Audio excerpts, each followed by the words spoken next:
Well, we see in today's gospel reading about the weeds and the wheats. Well, when I think about that, I look into all my clothes, and I love to give away all the clothes that I don't use. Maybe my pant and shirt, maybe those that are there in my almirah, I don't use them. And I feel like giving it away to someone. But I don't have the time to do it. And I can't tell somebody to do it, choose the bad ones and then keep the good ones in the almirah and see that all the bad ones are given away in charity or to some home. Well, in doing so, that person who I tell will gather the good ones and give it away, and then I'll have the bad ones as well. And it is true also in our cell phones, we have so much of material. In our WhatsApp, we have everyone sending, and there are so many forwards.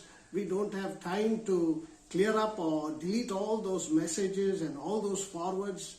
And I can't give my cell phone to someone and say, hey, do this work for me. Kindly remove all the useless WhatsApps and forwards and keep what is necessary for me.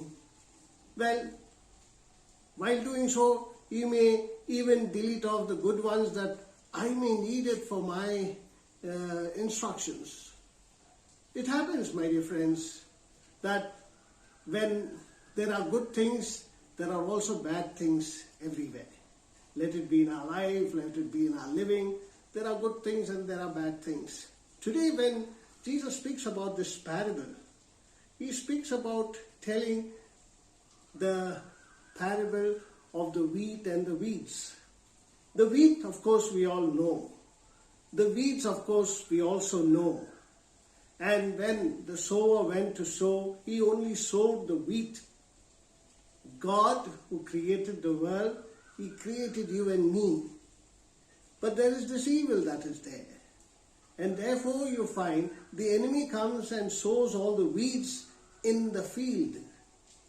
And when they come up, there is the wheat and the wheat growing. And when you see that, you can't tell your workers, go remove all the weed. When they remove the weed, they may also remove the wheat. And therefore, Jesus tells, when the harvest comes, the reaper will come and reap.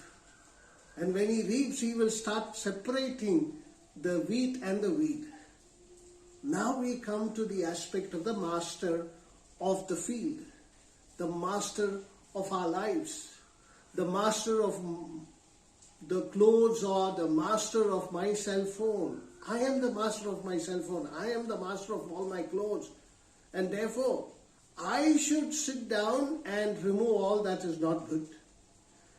And so also in my cell phone, I should sit down and spend some time and see that I can remove all that is unwanted and that is occupying so much of space in my cell phone, and keep the good ones for me to have it. And that is how I, as the master of my cell phone, can remove the bad. I, as the master of my clothes, can remove the unwanted ones. That is how I can keep my life and make my life pure. So Jesus tells this parable, wait for the right time. When the harvest comes, the master of the field will come. And during that moment, my dear friends, you and I should understand that God will come in the end of time and remove the good from the bad, the good on his right side, and the bad to condemnation. So let us now itself learn from this parable in our lives what all bad things that are there and the good things that are there, and see that you remove all the bad things and don't allow others to remove it, but rather you yourself know that this is bad in my life and therefore I can remove them at the right time.